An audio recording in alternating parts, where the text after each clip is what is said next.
far and wide as far as we could go. So I hope that we're welcoming people from across the province today. This year's W.F. Mitchell seminar, or particularly this one, we had 2 sessions last week and now 1 session this week, which is falling in the middle of Ethics Week. So there are 10 ethics presentations that have been spread out across this week. You're finding us on Wednesday afternoon, so right in the middle of your week.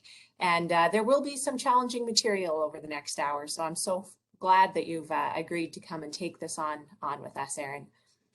To get us started, I will ask Sandia from the St. Paul's Hospital Foundation to just bring some words of greeting. Good afternoon, everyone. It's really my pleasure to welcome you to the 2021 W.F. Mitchell Bioethics Seminar. As the fundraising body for St. Paul's Hospital and the hospice at Glengarda, our aim at St. Paul's Hospital Foundation is to raise and allocate funds for important healthcare initiatives that improve patient care and also that support our staff and physicians. And one such initiative is this one, the W.F. Mitchell Endowment.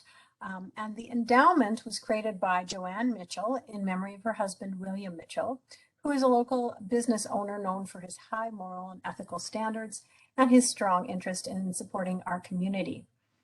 Joanne established the W.F. Mitchell Endowment specifically to support this annual bioethics seminar at St. Paul's Hospital and to advance topics of interest and concern that support the mission, vision, and values of St. Paul's Hospital, benefiting the hospital and the patients we serve. I can say with every level of confidence that both William and Joanne would have been thrilled to see how you all have worked to extend this conference beyond the walls of the hospital to throughout the Saskatchewan Health Authority, serving our frontline staff at a time when they need it most. I want to thank Mary Hallman for her dedication and thoughtful selection of today's topic. I'd also like to thank today's presenter, Erin Beckwell, for tackling this very important and timely issue. And I want to just take a moment to thank each and every one of you for being here and for being present and taking the time to advance your professional development and do your part for your well-being and help advance St. Paul's Hospital's vision for a community of health, hope, and compassion for all. I trust and hope this session is of use and of value to you. Thank you.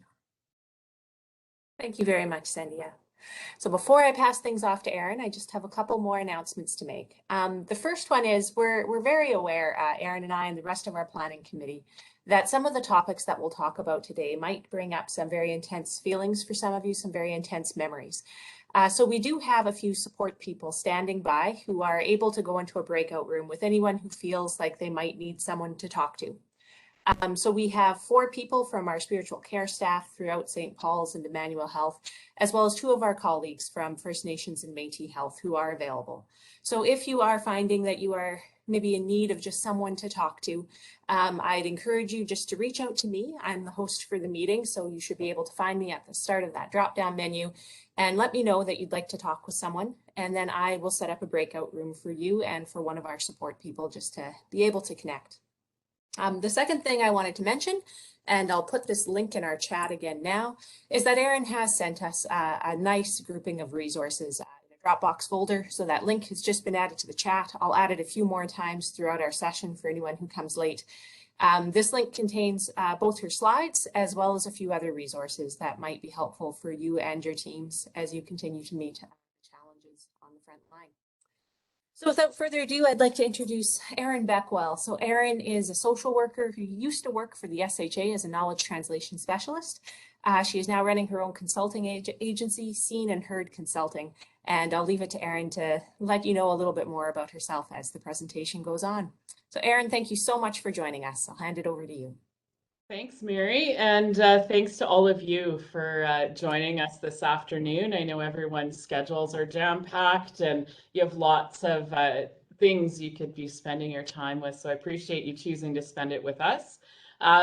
Before I dive into the session, I do want to acknowledge I'm coming to you from Treaty 6 territory and homeland of the Métis people. Also just acknowledging that there are folks joining us from all over what we now call Saskatchewan and beyond.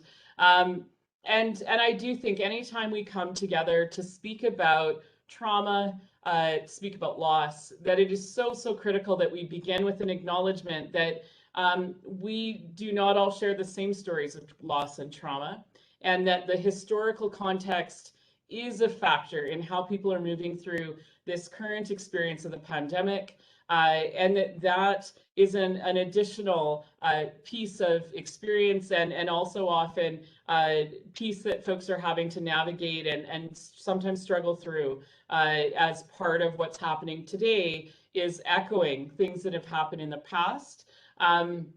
And so I strive in my approach to this work to certainly honor that history and recognize that not all experiences of trauma are equal, and that certainly this global pandemic has really added to the burden of trauma and the sort of level of trauma saturation in communities in not necessarily equitable ways. I also want to acknowledge, as Mary has already, that this can be tough stuff. I don't talk about specifics in a lot of detail during this session, so hopefully that keeps folks in a space they feel safe to sort of feel what they feel without it becoming too much.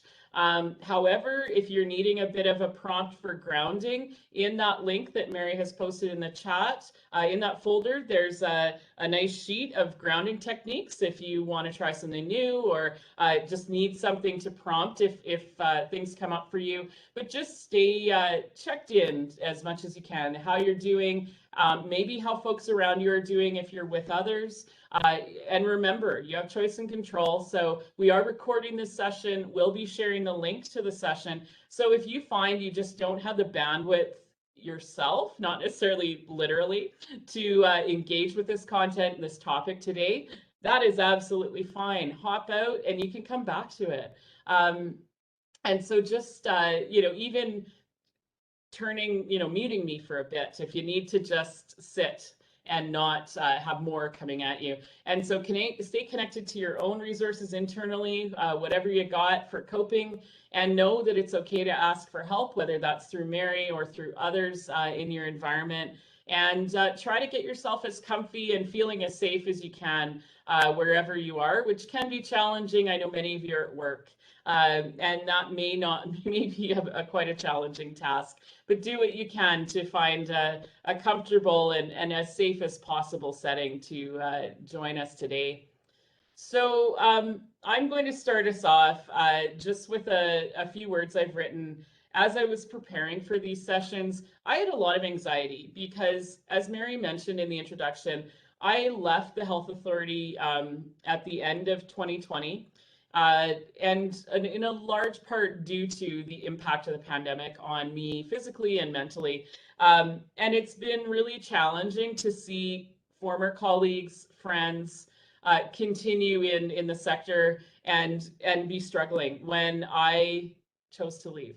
And so there's some guilt on my part about that a little bit, maybe framed as survivor's guilt. But also a sense that who am I to really say anything meaningful at this moment, given that I'm not really in it the same way many of you are these days. So what came to me as I was wrestling through my own anxiety were these words, and I hope they help us just sort of prepare to explore how this period of our time has impacted us, and all the other folks who maybe aren't in this session, and how they've been affected as well. So before we start today, I'd like to acknowledge those who aren't able to join us and those who are here in this virtual room. So let's gather in our hearts and in our minds our colleagues and teams who are working today, sometimes so we can be in this session. Those who are at home, getting much needed rest, healing from injury or illness, or tending to their loved ones. Those who are off and unable to work, whether that's due to pandemic-related causes or for other reasons. Leaders who are overwhelmed and scared and unsure. Learners who are eager and scared and unsure.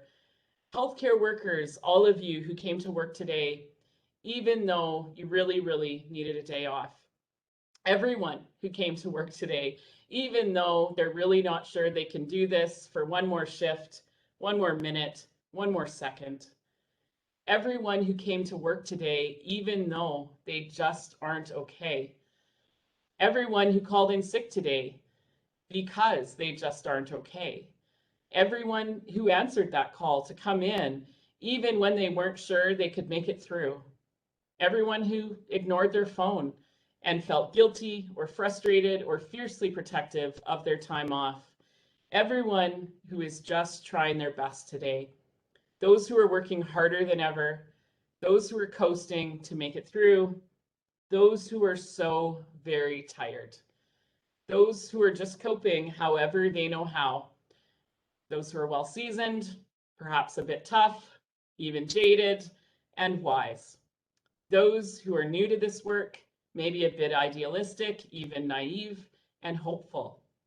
Those who are sad, have tears leak out when they're making supper or in the shower on their way home from work, sometimes on their way to work too, and yes, sometimes at work. Those who are angry and don't know where to put it, so it lands on ourselves, maybe on our colleagues, our friends, and our family. Those who are scared of how bad it will get, of how bad we might get, of how much we can handle, of how many we'll lose along the way, of who will lose along the way. Those who are trying to find ways to show they care in new ways, who miss being able to express love and care through sharing food, through an embrace, through gathering. It's how we used to get through hard times like these. Those who are just done with all of it. Those who still have a bit of energy and maybe feel they have to hide or squash or mask it a bit. Maybe they're just rationing. We don't know how long we'll have to keep doing this. Those who are curious, who find their way through this, through learning and growing and unlearning and reflecting as a way to cope. Those who find ways to keep connecting with compassion and kindness whenever and however they can. Gather them all here with us today. Invite them in. There's room for us all. Together, we can do this. And before I carry on, I will say at the end of the slide deck, there's a link to my social media, and it's Instagram only at this point, where you can find the text from that verse poetry. I don't know what it is, but the gathering is posted on social media if you'd like a copy to share with anyone.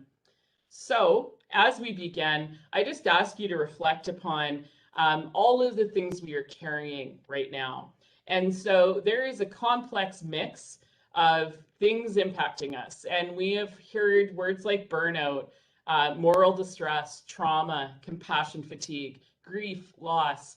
And I ask you to begin this time by reflecting on how these are showing up for you, how they might be showing up in your team or in your colleagues, and really thinking about those specific examples as I share some ideas with you that might help make sense of or talk about or even share those very complex experiences.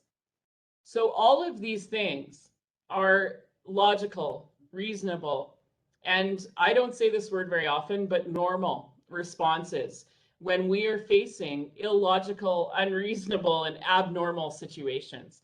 We just happen to be in, I don't know, what month are we in now, 19, 20? Of a very prolonged, illogical, unreasonable, abnormal situation. And at times it feels like we may never go back to something that feels logical, reasonable, or normal. And some of us have anxiety about that. When will it come back? Will it come back? And the longer we go on, the further away that feels. And so, as we explore some ideas about this, one of the things I would like to sort of put out there is that I will not, and I don't think anyone can fix this right now. One of the challenges of being a healthcare provider, a support worker, a leader, even in community right now, is that there is no nice, easy fix for this. And in some situations, there is no way to fix this. The only way to navigate this is to carry what we're carrying. And I think having some language to talk about that and even just understand ourselves, remind ourselves, this is predictable stuff. What I'm experiencing isn't abnormal. It's not disorder. It's actually predicted and pretty typical of what people show up with when they're going through something like this. So starting from a place of talking about trauma, and some of you may have heard me speak about trauma in the past. Often I get asked, well, does this count as trauma? What about this? What really does count? And the reality is that given the right conditions, pretty much anything can be a source or a root cause of trauma.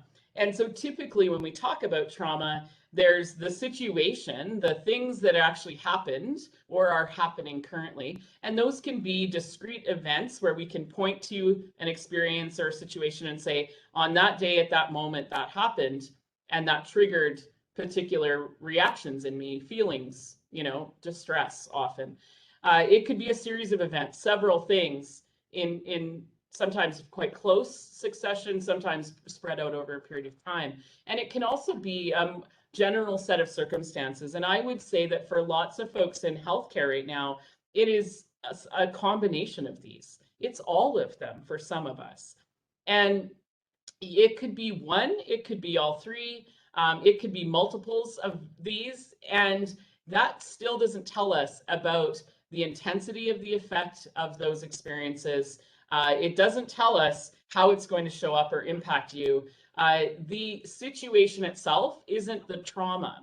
And often in our attempt to understand, we're sort of looking at, well, isn't it more impactful, more harmful to experience this versus that? And some experts have actually tried to create hierarchies of trauma to give us a sense of what's more impactful. And by and large, those attempts have failed because trauma isn't about what happened.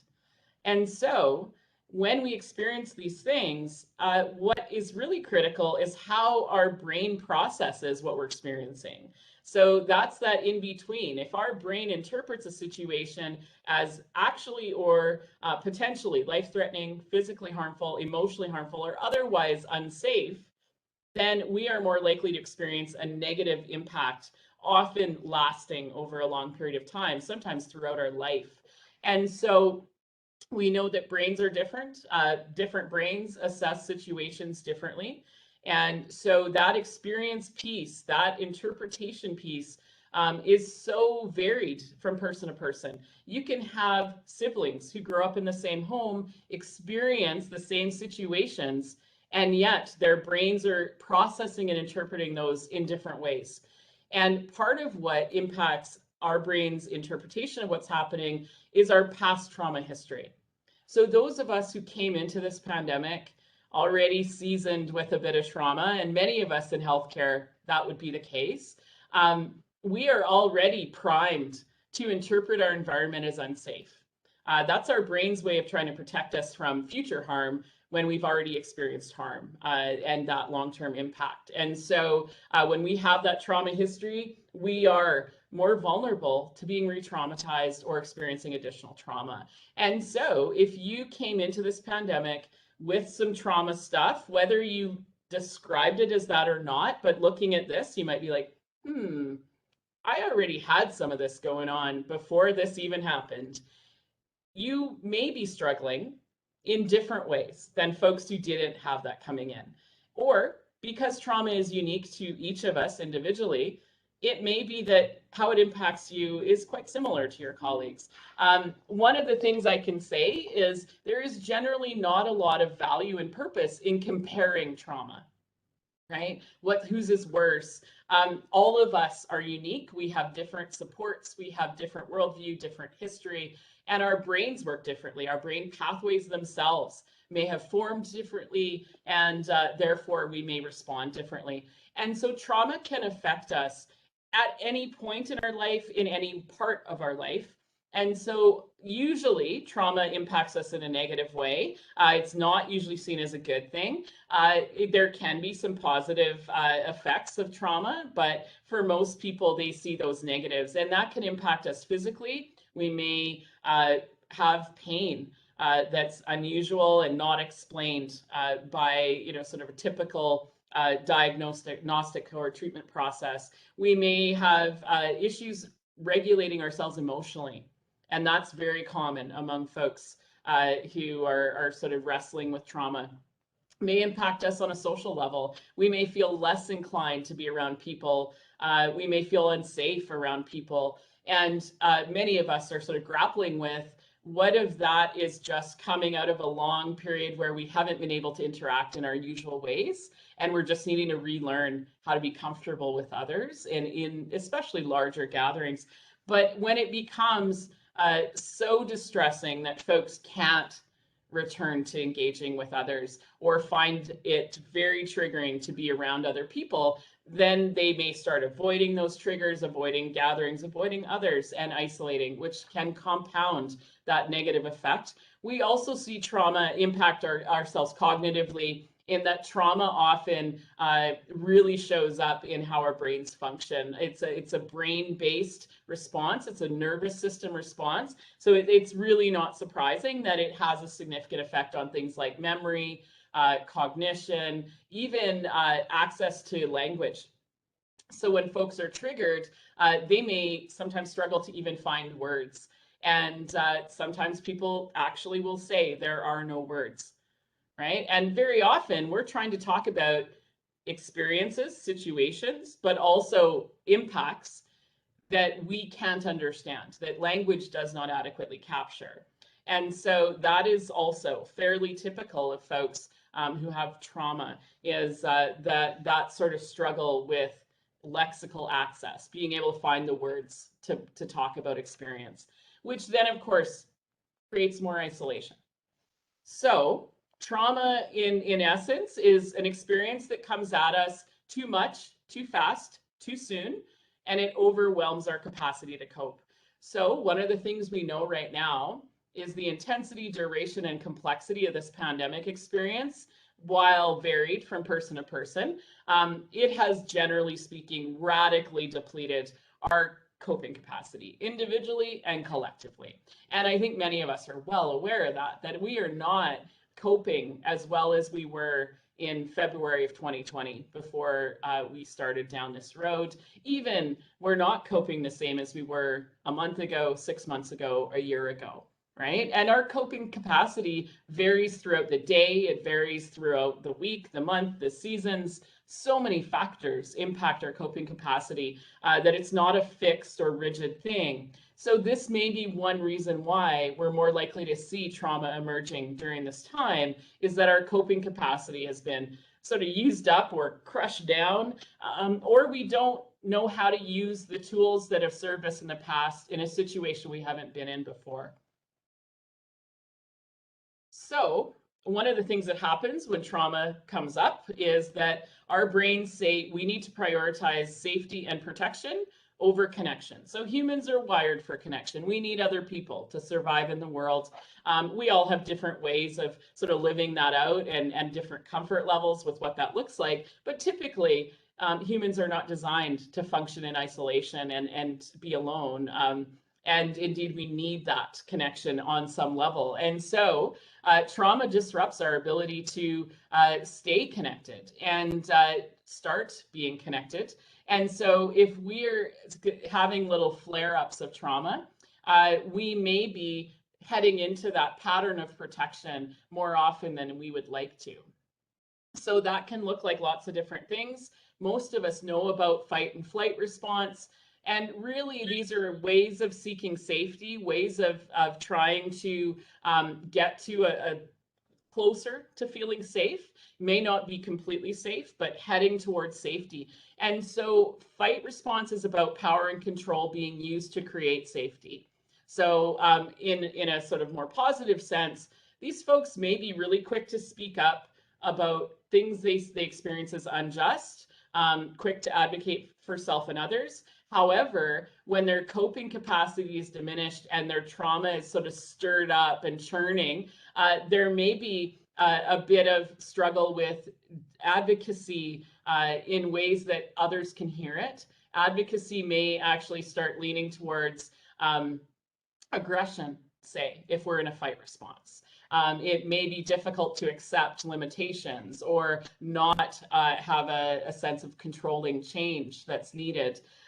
Typically, we often think of things like defensiveness, suspicion, rage, agitation as part of a fight response. We also know, though, all of these patterns of protection typically result when our brain reaction to being triggered cuts us off from accessing the frontal lobe. And so the frontal lobe is where all of our executive functioning resides in our brain. So that's where we have reason and logic and decision-making capacity, where we have impulse control, so our ability to be patient and wait. And so we see in a fight response, often people become quite impulsive. So they may say, fine, then I quit, I'm done, walking out of here, can't do this anymore. And that may be seen as, you know, someone who's just been pushed to their limit. Rarely do we say, or could it be a trauma response? Especially given what's going on right now. What can people control?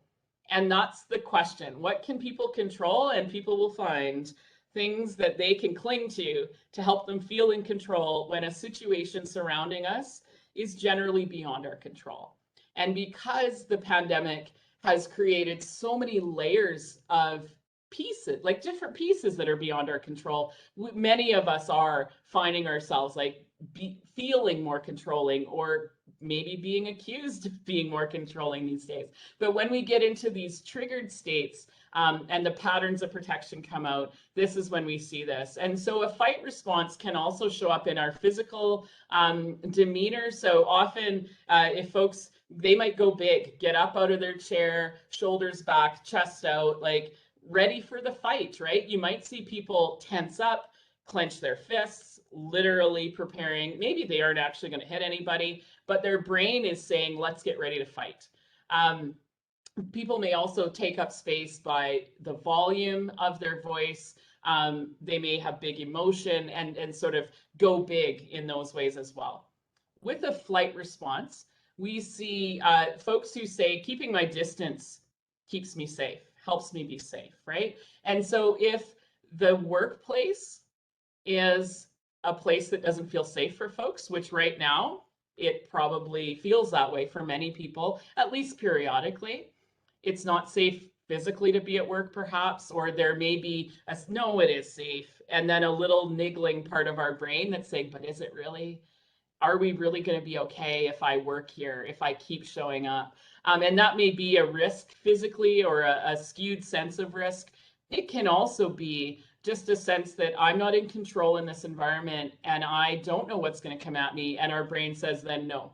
So what we might see in workers is absenteeism. When we give people essentially one main tool to manage the stress of the work, which is sick time, holidays too, but often in the moment, that's the only tool, that's the coping strategy people go to. I can't control what happens at work, but I can control whether I go to work. And if people are really feeling like that's the only thing they're clinging to stay safe, that may seem to them to be the most reasonable response to the situation. Of course, we know that has, you know, widespread repercussions and creates challenges within the system, but also often has emotional fallout for the people who do call in, right? Where it's, why can you keep showing up and I just couldn't get out of bed yesterday? Or I really wanted to be here and I knew I was leaving people in a lurch, but I just didn't think I could do it. And how complex does that become for folks? We also see lots in a flight response that looks like avoidance and numbing type behavior. So substance use comes in here. And there's been widespread reports of increased substance use among adults in Canada throughout the pandemic. Lots of people are sort of numbing a bit, whether that's, you know, from anxiety, fear, or trauma related. Folks may be using food in these ways as well. sometimes gaming, spending time online, scrolling social media, things that are sort of just disconnecting from what we might feel if we were really present. We also know that there's a connection in a flight response to perfectionism and workaholism, which are really interesting, that those are coping strategies. Trying to be perfect, if I just work, overachieve, get a promotion, be the person with the most hours, this pay period, whatever it is, that distracts us from feeling what we might really feel. And so that constant, often searching for and striving for external validation is the numbing and avoidance behavior. It's just not one we typically think about, and is one that is often, of course, celebrated and praised. That folks who are always willing to show up, folks who are, going to pick up every shift they're offered, maybe always trying to learn more, do more, be more, is often seen as a great thing, and people may aspire to that, but we also need to remember that that can be a way of coping or attempting to control situations when we feel out of control. Freeze response, typically, I just envision in my mind standing with my feet frozen in a block of ice, right? I can move a little bit, but I'm stuck. And this is what our brain says: it is safest if I stop and stay. Shelter in place, shut down. Just power down right now and hang on. And so these are experiences where people may notice signs that feel a lot like depression, and sometimes is misdiagnosed as depression, or is related to a history of depression for folks. Isolation is very common for folks in a freeze response, partly because if others around you are moving on, or maybe they're coping differently, maybe they're in a flight response or a fight response, you can get left behind or be quite worried about everyone taking off and I'm stuck here. So it can feel very lonely. And often there's challenges with some of the autonomic functions of our brain and body that regulate things like sleep. Sleep is the safer place for folks in a freeze response often. And so people may want to sleep a lot. They may feel fatigue. They may actually go into a bit of a hibernation state where they're literally cocooning in, and it's a combination of all of these things together. They may also just really struggle to sleep at all, and it can disrupt the other way. Although we tend to see folks with sleeplessness or insomnia more in fight and flight, where people are really activated, and it's your energy's high. It's agitated energy often, which can make settling and sleeping difficult. Folks in a freeze response often feel disconnected from what's happening around them, and they may be aware of that, they may not, they may only notice it, after the fact, reflecting back. So an example that is not COVID related from my own experience, I was crossing the street in front of St. Paul's Hospital. This was a few years back, going to a meeting and with a colleague. And as we were standing at one of the crosswalks to come from the parking lot over to the hospital, we heard screeching tires. And next thing I recall, I was sitting on the curb and my coworker was like, "Are you okay?" She's like, "Did you pass out?" I said, "I don't think so." And here what had happened is a pedestrian had darted out into traffic on 20th Street in front of the hospital, nearly been hit by a vehicle, and had taken off. And so the driver had hit the brakes and squealed the tires and left quite a bit of rubber on the road. And for whatever reason, at the time, I couldn't quite figure it out. My legs were just gone from me, and I was sitting down on the curb. She said, "Oh, you good to go?" Yeah. Crossed the street, went to our meeting. Coming back out of that meeting, back to the car, I started shaking, like shaking. And again, my coworkers, "Are you all right?" And I said, "I think I'm finally just processing seeing that person nearly get hit by a car." And she said, "Oh, that's super weird." She's like, "I feel fine." She's like, "You were fine in the meeting." Evidently, I participated in that meeting I have no recollection of that. That is a prime example of a cognitive impact of trauma. My brain was there. I was there in body, not in brain. But evidently I could go on autopilot well enough that others didn't really notice. And I was not aware of how disconnected I was. And I was likely actually in dissociation at that point, where I was just in a totally different place that felt safer than being in the here and now. As I started to come out of that, my body started to process all that energy. As I unpacked that with my therapist, which took quite some time, he finally asked me, what's the last thing you remember hearing before you sort of came to on the curb? I said, screeching tires. He's like, are there situations in your life where you recall hearing screeching tires and then something happened?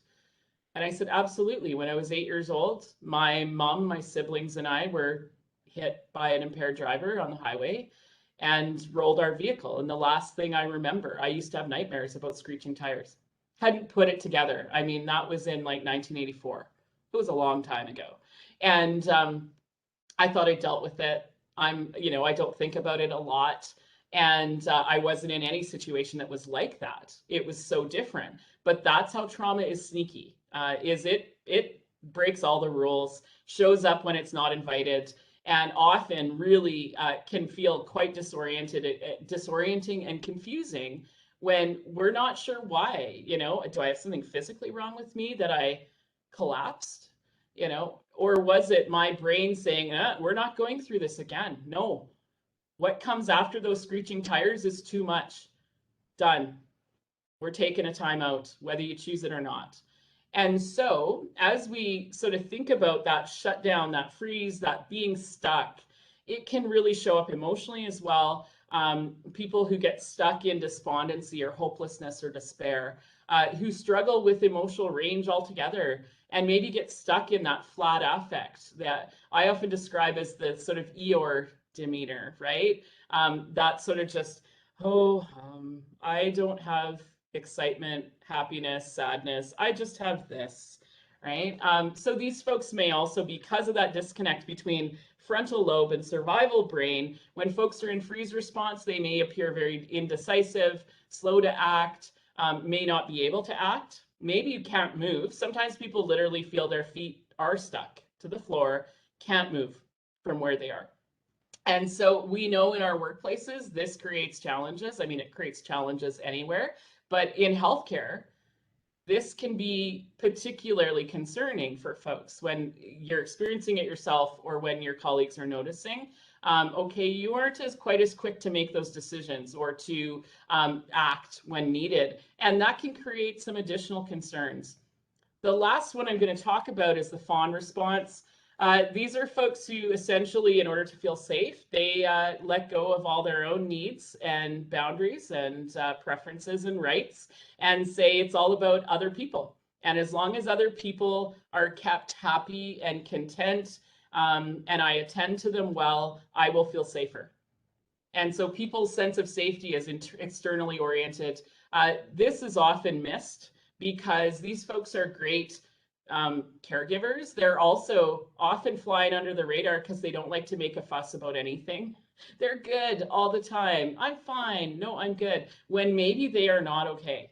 And so this is particularly interesting in a profession or an area of work that is defined by caregiving often.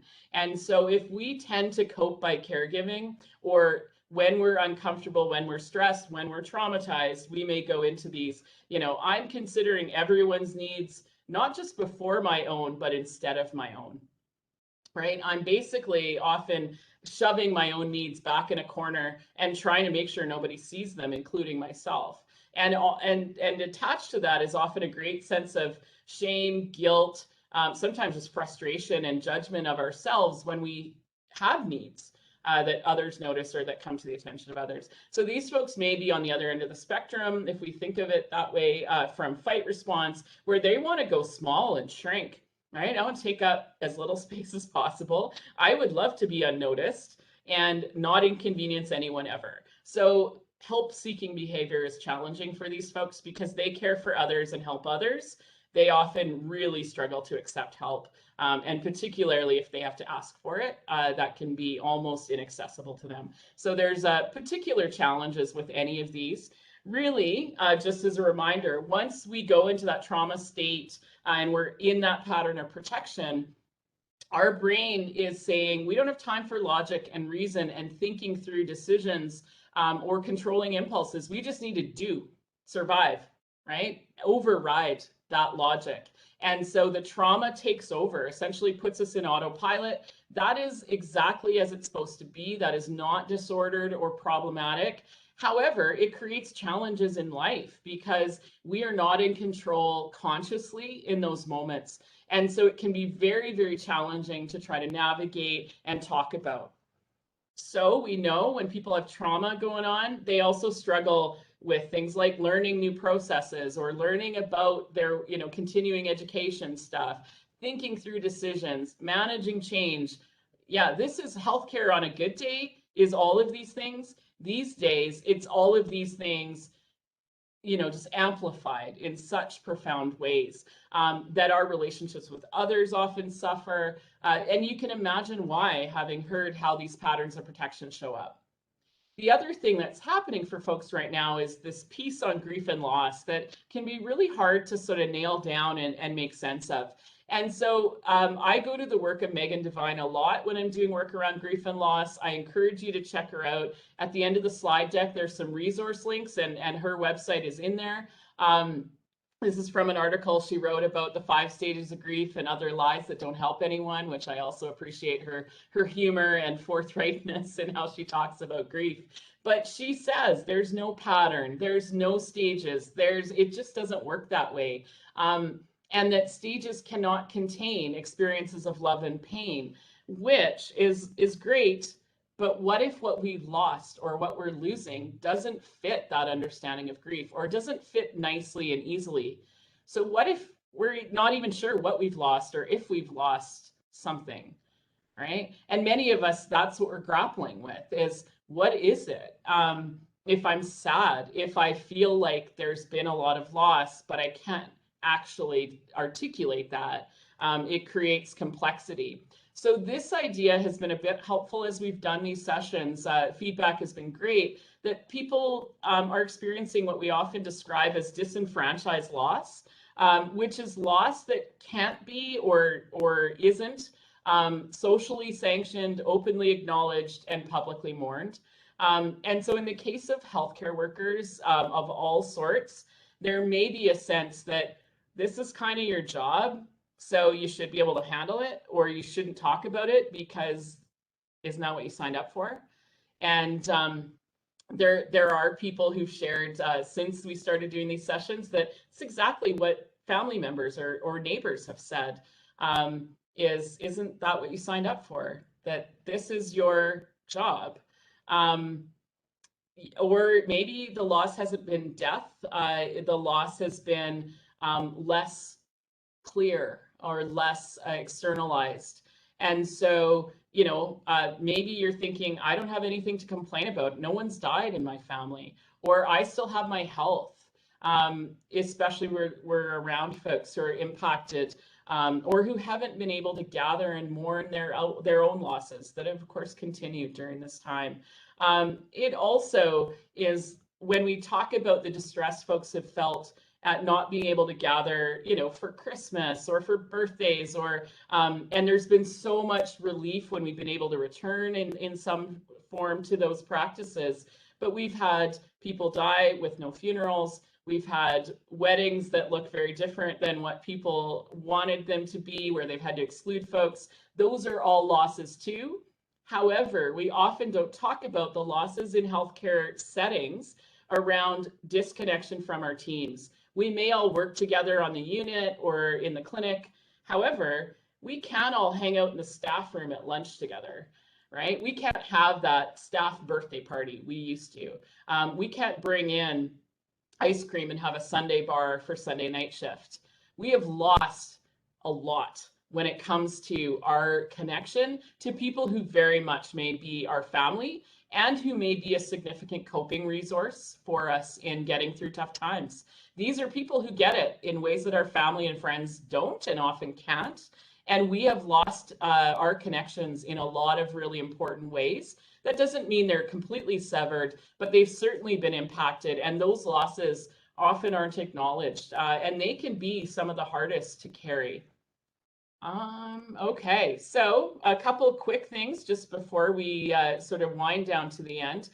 There's been lots of talk about burnout. Burnout is about expectations, right? So it's about unrealistic expectations, and these can come from within. So if you're like me and have a leaning towards that perfectionism and overwork, burnout can be, I should be able to still continue to maintain the same level of work and the same productivity and the same perfectionism that I did pre-pandemic.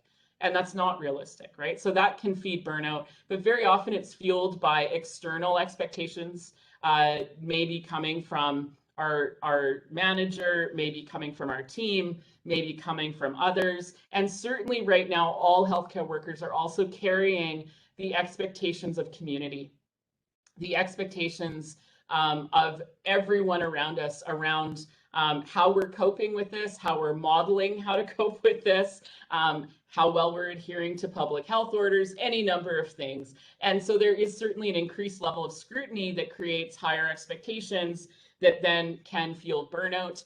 Burnout can happen to any of us. It's not necessarily linked to trauma or caregiving type work. But essentially, we often end up feeling quite powerless to achieve our goals or work the way we want or to change the things that aren't working for us. Then there's compassion fatigue, which has a connection.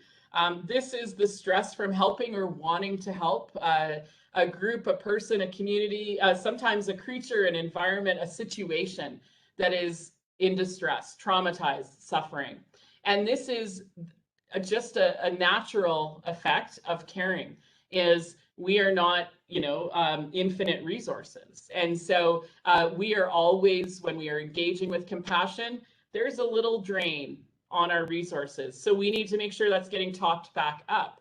In these types of times, and even before, many of us struggled with that like top up process. We had the drain, maybe it was a slow drip, but it was lots going out, not as much coming in, which meant we were always using up resources. And so one of the things we know, compassion satisfaction, that fulfillment we get from helping others and acquiring positive relationships with others at work, is protective. It fills the tank back up. So every opportunity we have to feel like what we do matters, it fills the tank up a little bit. Every time we see someone that we like and who sees us and appreciates us in work, whether that's a patient or a client or a colleague or a manager, or someone who's just come in to access care, for the day, anytime we have that positive relationship, it starts to fill us back up.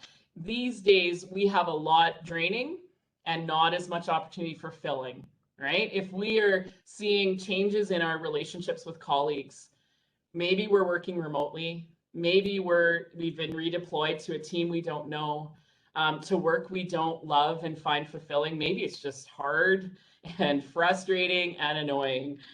Maybe it's not what we ever envisioned ourselves doing. Maybe we just feel ineffective and like we're not doing enough. What we're doing doesn't matter in the grand scheme of things. All of those things are going to deplete us more than fill us up. And so that balance is critical. And very often right now, many of us are struggling with the balance, right? And so if we aren't careful and we get too out of balance, it can be linked into vicarious trauma, which happens over time when we are exposed to, and often it's ongoing or repeated exposure to engaging with people in a compassionate, empathetic way around their trauma. So people who are experiencing their own trauma due to the pandemic, due to other things, that's often our job in healthcare, is to be there in people's toughest moment. That empathetic engagement can certainly create conditions where we end up in those patterns of protection, even if we didn't have a trauma history. And it can impact us exactly the same way a firsthand trauma experience can. And what can happen is our relationship to the world and our worldview becomes altered. So we may be typically a very positive person who sees, optimism, hope, and maybe we find right now we're very pessimistic, very jaded. That's often a very noteworthy change. And so I've had experiences with vicarious trauma where I tend to be a see the good in people always kind of person. I'm often known for that. I have had periods of my work life where I've been like, yeah, why do we bother? I mean, it's not like people actually listen to anything we say or try to do anything better. Why even try? And at first, I didn't even notice that I'm having a bad day. I'm grumpy. I don't know what it is. Didn't get enough sleep. And finally, some colleagues started like, Erin, are you okay? Like, you're the one who actually checks us and says, hey, remember, this is a human who's dealing with a lot of things we don't always know about. And you always gave us the like optimistic, hopeful view. And here you are saying, why do we bother? And you've been there for a while. And so it's that shift in worldview, and it can be permanent if we don't catch it and address it. So vicarious trauma is real, and many people are very likely being impacted by it now. And I think in healthcare, it's always been part of our environment, but it's certainly more present now than it ever has been. And then I think this is a piece that we are just really starting to feel. And I know certainly there have been moments throughout the pandemic where folks have talked about the concern around triage, having to make really, really, I would say not just difficult, but awful decisions about the type of care people get, the way that care is delivered, and et cetera. And so this can result in what we call moral distress, which is when people know what is the right thing to do, but they can't do it. Or we have to do something else. And often in this context anyway, it's institutional obstacles, right? So we don't have enough beds or staff or machinery and a variety of other things that are leading to these decisions. That's not about what we want to do or are willing to do or think we should do. It's externally imposed limitations that are creating these situations, which then can result in that moral distress. As people experience that, each time they have to go through a decision like that, there's what's called moral distress, residual moral distress, which sort of hangs on and just kind of clogs up our arteries a little bit, our ethical arteries. And over time, that can result in us starting to numb out and not see these as distressing situations. They just become the new normal, which then is even more problematic, right? If folks aren't saying, we need to really be mindful of these decisions. And I'm really having a hard time with this. Didn't leave early, It's a sign we might be sort of checking out. Didn't leave early. One of the protective things has been moral courage. So, But she's fear, just like, doesn't even say see you or nothing, just. and acting anyway. And so being able to do the right thing or stand up for the right thing, even when we might have some negative repercussions from that. One of the challenges is right now, especially in our acute care systems where we're looking at things like triage, is that having folks who are fighting against that is probably not going to help their ability to cope or their relationships in the work and so on. So that's certainly really challenging. And so I'm just seeing a question in the chat from Lynn about PTSD versus acute stress injury or vicarious trauma. People often use the term PTSD, which is the clinical diagnosis, one of them for trauma. And so what I'm talking about is sort of a different, not necessarily unrelated, but separate and apart from diagnosis of PTSD or CPTSD, complex PTSD. So often people use PTSD as shorthand for all of these things I've been talking about. And typically, many of us in our impact of trauma don't meet those diagnostic criteria or don't have access to a professional who can actually make that diagnosis. And so I think one of the things that I talk about is using the language that actually reflects what's going on whenever possible is really important so that we don't, sort of start self-diagnosing PTSD, and that we remind ourselves these reactions to situations we're experiencing are normal. They're not disordered. So that's the big difference. PTSD is when the situation doesn't align with the reaction, and that's sustained and often very, very negatively impacting that person's ability to function in the world. And so there are particular clinical requirements laid out in the DSM, but this we're talking about as a very reasonable and actually normal, healthy even. It doesn't feel like it, but this is expected when in these situations. And so if you're finding, though, that the impact of these situations is bigger than what I'm talking about here, I encourage you, talk to somebody.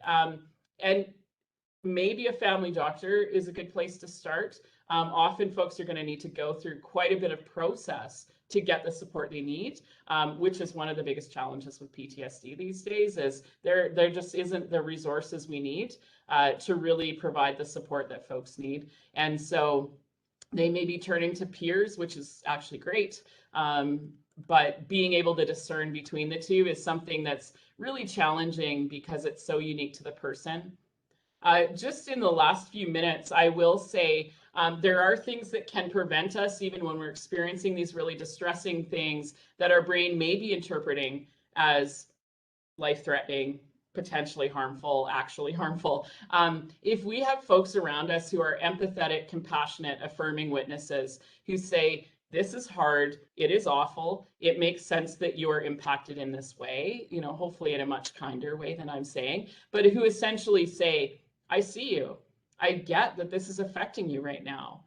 And that in and of itself can actually reduce the likelihood of that exposure to the situation and then our interpretation of it resulting in that long-term adverse effect or the trauma response. And so that can have an effect, providing access early or ongoing to appropriate supports. And that is not just counseling. It's not just, here's the EFAP program, call them. For some, that's helpful. For others, not so much. And so for some, they might need to get outside more, connect with culture, connect with the land, attend to their physical needs better. And those types of supports are as important at reducing the likelihood we're going to have long-term negative effects from this as almost anything else is. The other thing we can do in ourselves and in one another is address coping. So thinking back to the beginning, trauma overwhelms our capacity to cope. How do we bolster that capacity? How do we ask for help? How do we know what we need? And how do we add in more coping strategies that may help us be less overwhelmed and less easily or quickly? But no, at the end of the day, this will affect you. It has affected you and it will continue. And that doesn't mean you're not doing something right. In fact, it may mean you're doing everything right. So there's some reflective questions towards the end, healthier coping strategies. And so here's an example. Often our impulse is to just dump the jar. If coping is the rocks in the jar, let's just dump those out because they're unhealthy. For me, I like family-sized bags of chips when I'm really struggling. And I can tackle one of those puppies really, really effectively to numb out. It works great. However, there's a big downside to that, right? So I don't just say I'm never eating chips again, get them out of my house, because then I have an empty jar and my coping capacity is even lower. So rather than dumping out, throwing away, how do we add rocks to the jar? So that's something you can remind yourself. Am I adding rocks to the jar, or am I trying to just throw them all out because I, maybe have, for me, yeah, I got some blood pressure issues because I tend to consume a fair bit of sodium sometimes. And the tendency is often just don't do that anymore. But it has been an effective coping strategy for me with downsides for a long, long time. So just saying get rid of it is really hard. As promised, this has been a lot of content. There are resources, additional pieces in the folder that Mary shared in the chat. But before you get to all of that and rush off to your work, sit for a moment, take a breath, and just breathe. And if nothing else is useful out of this, a reminder that when we are distressed, to go back to this can be infinitely helpful in just helping us get through. So thank you. I know we are out of time, but if folks have questions and would like to share in the chat, you're most welcome to. But I really do encourage you, if you have a minute, to take a peek and use the slides, use the resources, and if need be, reach out to me through Instagram or email, and I would be happy to connect you with resources and supports if what I've provided just is not quite fitting for what you need. Erin, thank you so much. I can tell that you maybe need a moment to just sit and breathe. That was the third presentation that you've done for us in 2 weeks. And once again, just phenomenal. Thank you for posting your email address. I know we don't have enough time for a Q&A today, but I will encourage people to reach out to you. And thank you to everyone for joining for this year's WF Mitchell seminar. It has just been wonderful to see so many folks. You can already see some of the applause coming up for you again, Erin. I know that if we were in our auditorium like we normally are, you would just hear them thundering around you. So thank you again. And for those of you who joined us as part of Health Ethics Week, we will hopefully see some of you again tomorrow at 11:30. So just let the applause roll in. I will leave our window here open if anyone does have something they want to post in the chat. I hope you'll take a look at them, Erin, to refill that compassion for yourself as well. I will, and take care, everyone, and just know that I see you and think of all of you often, whether I know you or not.